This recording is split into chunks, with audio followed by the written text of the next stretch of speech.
Many people will miss certain elements from the famous Allegory of the olive tree that completely change the way you read this account. In the allegory, there are many parallels to the temple and its sacred ordinances. Let me show you just a few of them.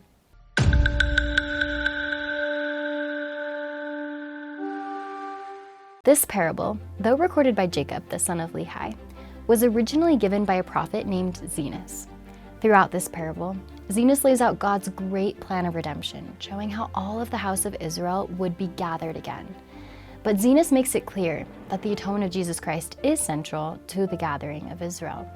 According to biblical scholar Matthew L. Bowen, this parable portrays these two themes: the future gathering of Israel and the atonement of Christ through the lens of the ancient Israelite temple and its ordinances. The temple is the place for the gradual, full extension of the blessings of the perfect atonement that the Savior wrought out through the shedding of his own blood. Additionally, David Rolfe Seeley and John W. Welch have observed that Jacob probably delivered the sermon reported in Jacob 4-6 from the temple in the city of Nephi. Bowen notes that Zenos' allegory evidences many temple words, themes, and concepts to teach about the Lord's work and plan of salvation, rooting everything in the Lord's desire to restore his faithful people back into his loving presence.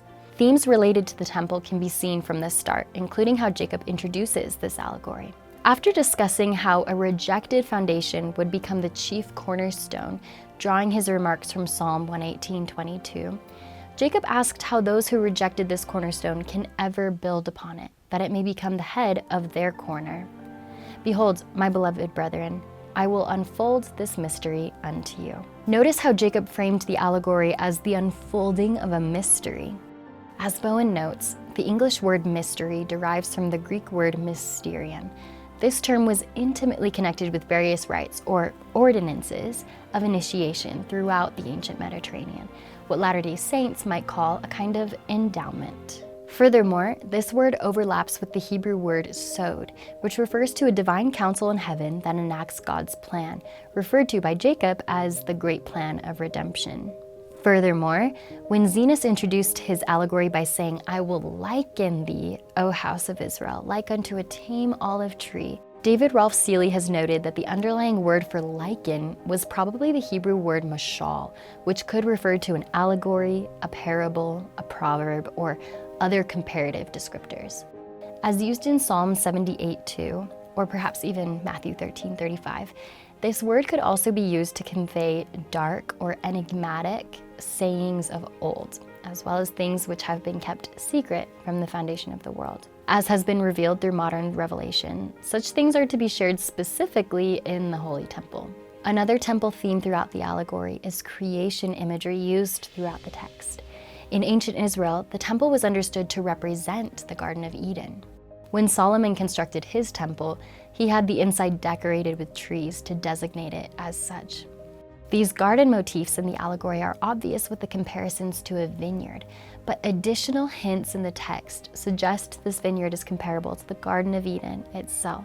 For example, the beloved tree in this allegory is said to be in a central, elevated location, just as the tree of life is implied to be in the Garden of Eden. As such, the Lord takes branches from the trees and plants them in the nethermost parts of the vineyard, or that is to say, the lowermost parts of his vineyard.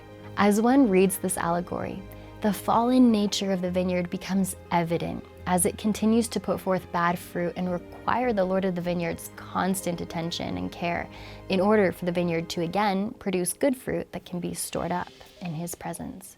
As Paul Hoskisson has noted, there are 7 distinct time periods referred to in this allegory that relate to various points in the history of the house of Israel, culminating with the second coming and millennium.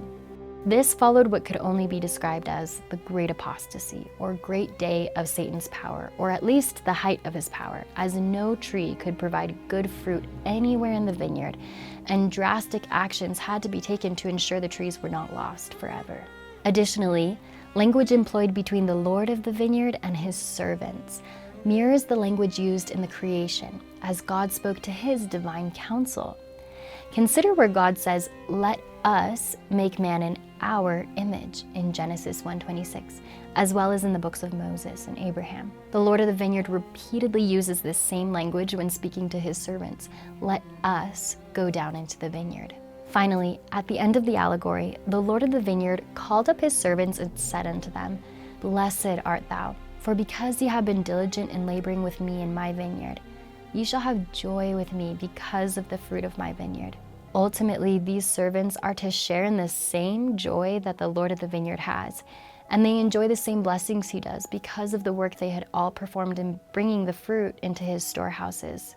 These servants, in short, have become what the temple and its ordinances prepare a person to become, exalted in the Lord's presence. Ultimately, as Matthew L. Bowen observes, the same is true in this allegory, as Jacob explicitly casts the allegory in the context of the mystery or plan of how Judah and Israel will be restored to the temple and how the vineyard, earth, will become a temple.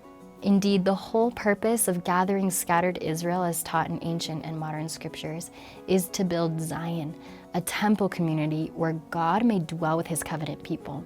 This gathering to the temple, patiently performed by the servants, involves both missionary work and the sacred ordinances and teachings offered in the Holy Temple. This has especially been taught by President Russell M. Nelson in recent years, as he emphasized, anytime you do anything that helps anyone on either side of the veil take a step toward making covenants with God and receiving their essential baptismal and temple ordinances, you are helping to gather Israel. It is as simple as that. In the Church of Jesus Christ of Latter-day Saints, the temple is of utmost importance to gathering Israel on both sides of the veil, since it is only in the temple that generations of families can be bound together forever. As such, as we continue to keep our temple covenants and perform these ordinances for our ancestors, we are also performing the great work that the servants in this allegory performed, for which we too will one day be blessed to have joy and rejoicing with the Lord, because of the fruit of his vineyard. Thank you for watching. If you want to learn even more about this topic, click the link to the KnoWhy article in the video description below.